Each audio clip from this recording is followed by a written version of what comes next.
Hello दोस्तों, स्वागत है आपका एक बार फिर से एक नई वीडियो के साथ।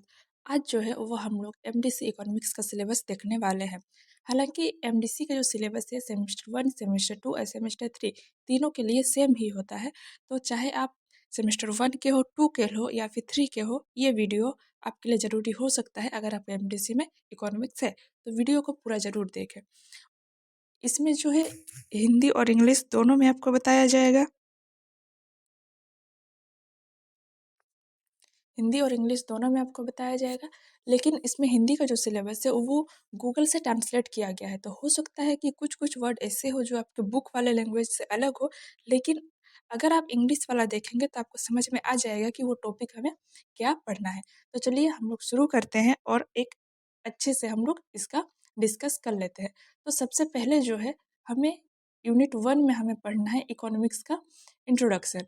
उसमें introduction thinking like an economist, यानी कि एक इकोनॉमिक्स जो होता है वो किस तरीके से सोचता है।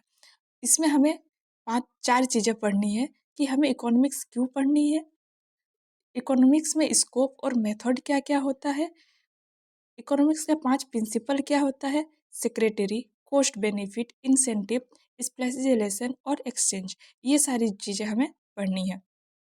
थर्ड में हमें पढ़नी है कि इकोनॉमिक्स में प्रॉब्लम और डिसीजन कैसे लिया जाता है, चाहे वो ट्रेड में हो, फ्री मार्केट हो, सोशलिज्म हो, मिक्स सिस्टम हो। इस तरह की चीज़ों में किस तरीके से इकोनॉमिक्स हमारे डिसीजन लेने में हेल्प करता है, और मैक्रो इकोनॉमिक्स का बेसिक प्रिंसिपल्स क्या होता है। अगर इसे हिंदी में देखें तो हिंदी में हमें वही चीज़ें हैं कि उसके बेसिक सिद्धांत पढ़ना है, खपत, निवेश, बचत के कॉन्सेप्ट क्या-क्या है, इकोनॉमिक्स में इकोनॉमिक्स के प्रॉब्लम्स और डिसीजन किस तरह से लिया जाता है, ये देखना है।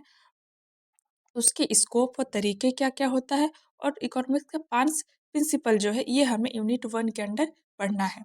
अब हमें यूनिट 2 में क्या पढ़ना है? यूनिट 2 में हमें पढ़ना है कि मार्केट किस तरीके से काम करता है और डिमांड और सप्लाई का थ्योरी क्या है। डिमांड और सप्लाई जो है इसको हिंदी में कहते हैं, डिमांड और सप्लाई ही है। इसके इसमें हमें price mechanism, supply demand, demand का नियम क्या होता है, सप्लाई का नियम क्या होता है, और इस तरीके से ये चीज़ें हमें यूनिट 2 में पढ़ना है। मूल्य का निर्धारण और बाजार में किस तरह से संतुलन होता है।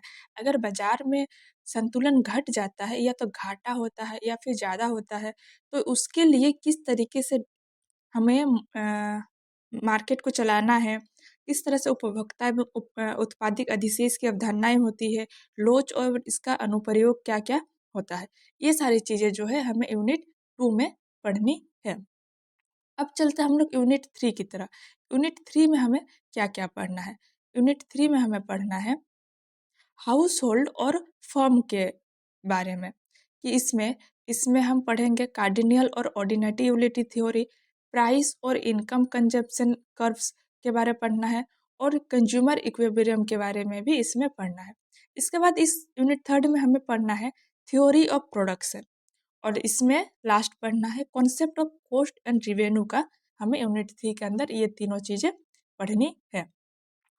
यूनिट 4 में जो है वो हमें पढ़ना है कि इंटरनेशनल इकोनॉमी किस तरीके से काम करती है, जैसे कि ग्लोबलाइजेशन का कॉन्सेप्ट क्या होता है, ये चीज़ें हमें जाननी है। साथ ही हमें पढ़ना है कि importance of international trade as a engine of growth, कि इंटरनेशनल ट्रेड जो है विदेशों से सामान ले हमारा आयात या निर्यात में किस तरीके से हमारे देश के जीडीपी में वृद्धि होता है, घाटा होता है। इस तरीके ये सारी चीज़ें हमें पढ़नी है कि ग्रोथ के लिए इंटरनेशनल मार्केट में हमें एंटर करना क्यों ज़रूरी है, और इंटरनेशनल मार्केट का हमारे डोमेस्टिक मार्केट में क्या अंतर आता है। ये सारी चीज़ें पढ़नी है। इसके साथ ही हमें रोल ऑफ इंटरनेशनल एजेंसी जैसे कि डब्ल्यूटीओ, आईएमएफ, वर्ल्ड बैंक, इसका हमारे मार्केट में क्या हाथ है, इसके ये सारी चीज़ें हमें यहाँ पे पढ़नी है। अ, अगर आपको इसका पीडीएफ चाहिए तो आप डिस्क्रिप्शन बॉक्स में देख लीजिएगा, वहाँ पे आपको हिंदी और इंग्लिश दोनों का पीडीएफ मिल जाएगा। वहाँ से आप डाउनलोड करके अपने पास इसका पीडीएफ रख सकते हैं, या फिर आप हमारे टेलीग्राम चैनल में भी ज्वाइन कर सकते हैं, वहाँ से भी आपको पीडीएफ जो है आसानी से मिल जाएगा। इसके साथ ही अगर आपको एमडीसी इकोनॉमिक्स का नोट्स चाहिए, चाहे वो हिंदी में हो या फिर इंग्लिश में हो, तो भी आप हमारे टेलीग्राम चैनल जो डिस्क्रिप्शन में लिंक दिया हुआ है वहाँ से ज्वाइन करके आप ऑर्डर कर सकते हैं। आपको बहुत ही कम प्राइस में एक वैल्यूबल नोट्स आपको मिल सकता है। आई होप आपको ये आज का सिलेबस एमडीसी इकोनॉमिक्स का समझ में आया होगा। अगर आपको वीडियो अच्छी लगी हो तो एक लाइक ज़रूर करें।